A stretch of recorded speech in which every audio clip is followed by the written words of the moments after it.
ఒకప్పుడు టీలు అమ్ముకున్నవాడు ఇవాళ ప్రధానమంత్రి కుర్చీలో కర్చీఫ్ వేసుకున్నాడు. గవర్నమెంట్ ఉద్యోగం చేసుకునే ఒక అబోవ్ యావరేజ్ ఆమ్ ఆద్మీయుడు ఈరోజు ఢిల్లీకి చక్రవర్తి. రాలేగాం సిద్ధి అనే కుగ్రామంలో బతికిన ఒక మామూలు ముసలాయన జాతిపిత సైజుకు ఎదిగిపోయారు. సామాన్యుడికి అసామాన్యుడికి మధ్యనున్న ఆ సన్నటి గీత పూర్తిగా చెరిగిపోయిందనుకుంటున్న ఇవాల్టి రోజున కూడా నేను అనే మాటకు అర్థం వెతుక్కుంటున్న యువకులాన్ని తట్టి లేపాల్సిన emergency period ముందుకొచ్చేసిందా?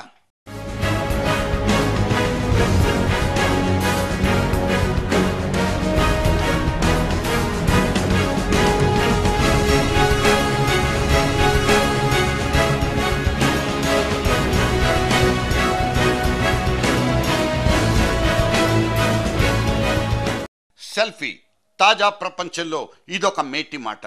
Word of the year 2013 అంటూ ఆక్స్ఫర్డ్ డిక్షనరీ ఎంపిక చేసిన మహాపదార్థం కూడా ఇదే. ఈ ఒక్క సంవత్సరంలోనే ఆన్లైన్లో దీని విశిష్టత, దీని వాడుక ఏకంగా 17,000% పెరిగినట్లు కోట్ చేసింది కూడా ఆక్స్ఫర్డ్ డిక్షనరీ. ఇంతకీ సెల్ఫీ అంటే ఏంటి? స్మార్ట్ ఫోన్తో కానీ వెబ్ క్యామ్తో కానీ తన్ను తాను స్వహస్తాలతో తీసుకుని సోషల్ మీడియా గోడల మీదకి అప్లోడ్ చేసుకున్న సొంత ఫోటోగ్రాఫ్ లేదా ఇమేజ్. సోషల్ వెబ్సైట్స్లో మిళితమైపోయిన ఇటువంటి సెల్ఫ్ మేడ్ ఇమేజెస్ 90 మిలియన్లుంటే వీటి లెక్క క్షణానికో 1000 లెక్కన పెరుగుతూనే ఉంది.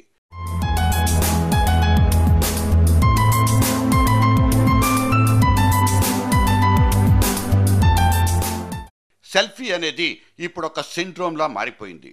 హోదాలకు అతీతంగా అన్ని వయసుల్ని అదాట్న ఆవహించేసింది ఈ మాయదారి మేనియా. నెల్సన్ మండేలా స్మారక సమావేశంలో బరాక్ ఒబామా చేసుకున్న ఇటువంటి చిలిపి చేష్టకి ఇటలీ టూర్కి వెళ్ళినప్పుడు బెసిలికా ప్రార్థనా మందిరంలో పోప్ ఫ్రాన్సిస్ కూడా పాల్పడ్డారు. అక్కడి నుంచి టెలివిజన్ స్పైసీ ఫిగర్ కిమ్ కర్దాషియన్స్ని దాటుకొని మన ప్రియాంక చోప్రా, షారుఖ్ ఖాన్, సోనం కపూర్ లాంటి వాళ్లతో కోట్లాది మంది భారతీయ యువతను పూర్తిగా ఆక్రమించేసింది ఈ సెల్ఫీ సిక్నెస్. నలుగురు మనుషులు చోట కలుసుకున్నా, ఒంటరిగా ఉన్నా, లోపలున్నా బయటకొచ్చినా చేతిలో స్మార్ట్ ఫోన్ దొరికితే చాలు, అందరిది ఇదే దారి, clicking and uploading self images. ఆ తర్వాత దీనికి ఎన్ని లైక్లు వస్తే అంత ఆనందం.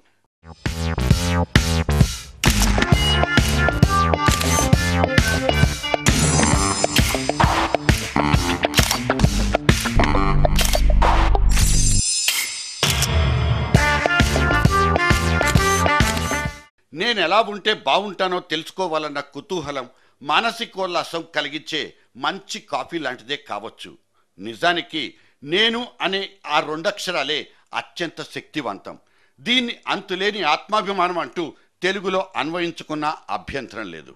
అందుకే ఈ సౌకర్యవంతమైన స్వార్థపరత్వాన్ని ఎవరూ నిందించరు కూడా. కానీ మెరిసిపోయే ముఖవర్చస్సుతోనూ ఫోటోజెనిక్ ఫేసులతోనూ సమూహంలో ఫేమస్ అయిపోదామన్న తపన, దాని నుంచి దొరికే తృప్తి, తాత్కాలికమైన కామన్ సెన్స్ మాత్రం అక్కడ మిస్ అయిపోతుందా?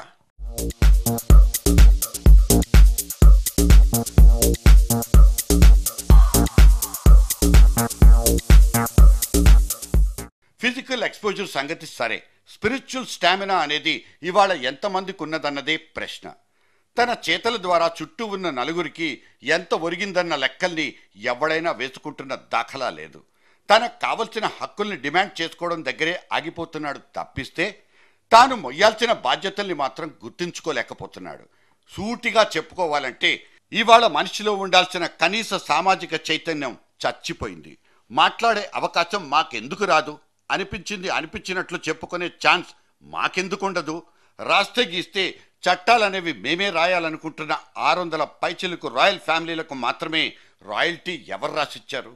అటువంటి ప్రశ్నించే గొంతుకలు నిన్నటి దాకా ఒక్కటంటే ఒక్కటైనా లేకపోయింది.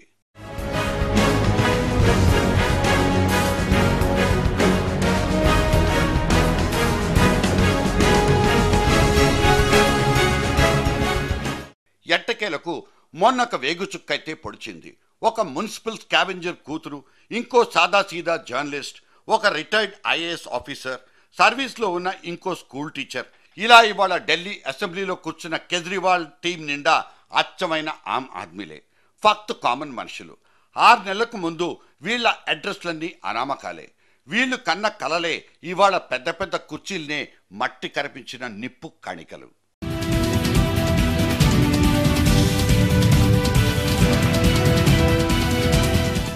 కళ్ళెదుటే కనిపిస్తున్న కుడి ఎడమల దగాకోరుతనాలకు మౌన ప్రేక్షకుడిగా మిగిలిపోతే ఈ ఆమ్ ఆద్మీలంతా ఇంత గట్టిగా అదరగొట్టేవాళ్లు కాదేమో.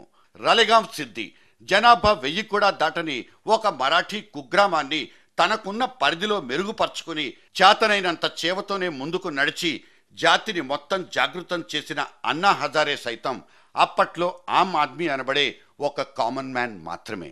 అభిప్రాయం వేరుపడ్డా ఆశయంలో ఏకీకృతమైన అన్నా హజారే కేజ్రీవాల్ సృష్టించిన ప్రభంజనాలు మన ఊళ్ళలో కూడా ఎందుకు పుట్టవు? ఈ ప్రశ్న ఇప్పుడిప్పుడే అన్ని మారుమూలల్ని మోగిస్తోందన్నది ఒక ఆశాజనకమైన తాజా ఊసు.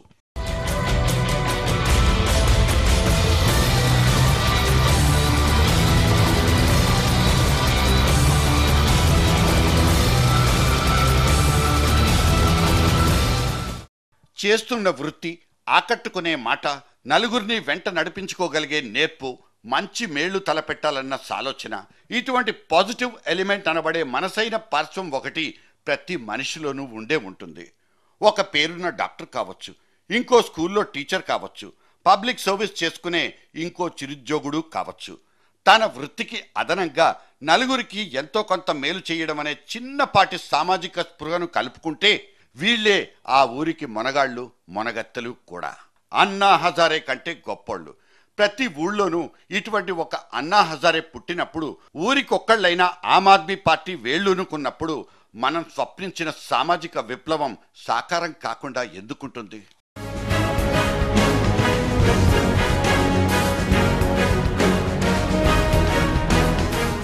25-30 ఏళ్ల ముందు ఒక్కసారి కూడా ఓటే వెయ్యలేదంటూ గర్వంగా చెప్పుకునేవాడు ఇప్పుడు ఓటెందుకు వెయ్యలేదంటూ సిగ్గుతో తలదించుకుంటున్నాడు. సగటు పౌరుడనేవాడిలో ఇప్పుడు కనిపిస్తున్న ఇంతోటి చైతన్యం చాలు మంచి మార్పును సాధించుకోవడానికి. మొన్నటిదాకా రాజకీయాలంటేనే కుళ్ళు కంపంటూ ముక్కు మూసుకున్న యువ జనాభా మొత్తం ఇవాళ రాజకీయాల్ని ఒక ఇష్టమైన వృత్తిగా భావించుకుంటున్న ఘనమైన నేపథ్యం పొలిటికల్ లైఫ్ని ఒకనొక లవ్లీ కెరీర్గా ఆవిష్కరిస్తోంది. పాత పార్టీల వెంట పిచ్చి పిచ్చిగా పరిగెడుతున్న టీనేజర్ల గుంపును పక్కకు పెడితే సామాజిక దృక్పథంతో మాత్రమే పురుడు పోసుకుంటున్న కొత్త పార్టీలో సభ్యత్వం కోసం ఇవాల్టి కుర్ర జనాభా క్యూలు కట్టేస్తోంది. ఇది కాదా మార్పుకు అంకురార్పణ? కానీ ఈ స్పందన మాత్రం సరిపోదు. ఇప్పటికీ పగటి నిద్రతోనే కునుకు తీస్తున్న యువజనంలోని సింహభాగం మేలుకుంటేనే సమూల ప్రక్షాళన సాధ్యమయ్యేది. అతి త్వరలో 2014 సార్వత్రిక సమరం. ఈ బిగ్ ఫైట్కి యూత్ ఇన్వాల్వ్మెంట్ అనబడే ఒక విశిష్టమైన ప్రత్యేకత ఉంది. 20-30 ఏళ్ల వయసున్న అర్బన్ ఎడ్యుకేషనల్ యూత్ తొలిసారిగా ప్రధాన రాజకీయ స్రవంతిలోకి ఎంట్రీ ఇవ్వాలని, క్రియాశీలకంగా పనిచేయాలని ఉవ్విళ్ళూరుతోంది, ఉరకలెత్తిపోతోంది. గాడి తప్పకుండా సూటిగా పట్టాలెక్కినట్లయితే ఈ వర్గం ఒకటి రేపటి జాతీయ నిర్ణయాత్మక శక్తి.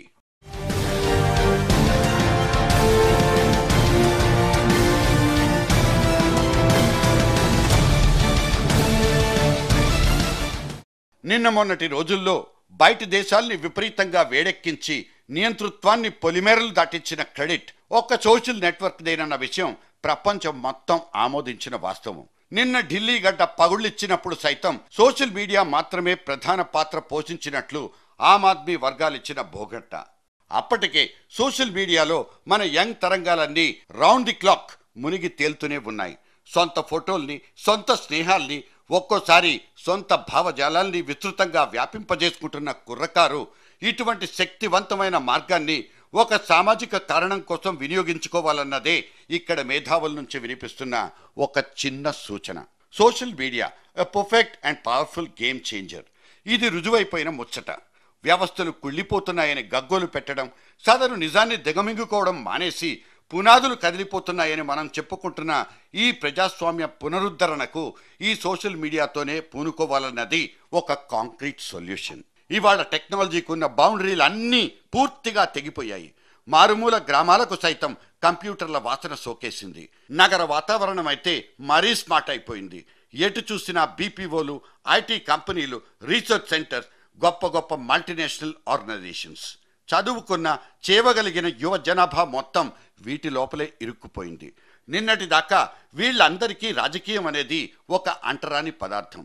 ట్విట్టర్స్, ఫేస్బుక్ లాంటి సోషల్ డయాస్లన్నీ కుహనా బిల్డప్లకు, సెల్ఫీ మేనియాలకు, పిచ్చాపాటి బాతాకానీలకు మాత్రమే ఖర్చయిపోతున్నాయి. ఇవన్నీ రాజకీయ, ఆర్థిక, సామాజిక అంశాల మీద అర్థవంతమైన చర్చలకు, పరస్పర అభిప్రాయ తర్జుమాలకు వేదికలుగా మారినప్పుడే ఈ 20+ జనాభా శక్తివంతమయ్యేది, చేతన సాధ్యపడేది, సామాజిక సాగుకు ఒక దారంటూ ఏర్పడేది కూడా. Selfie, make it for a cause.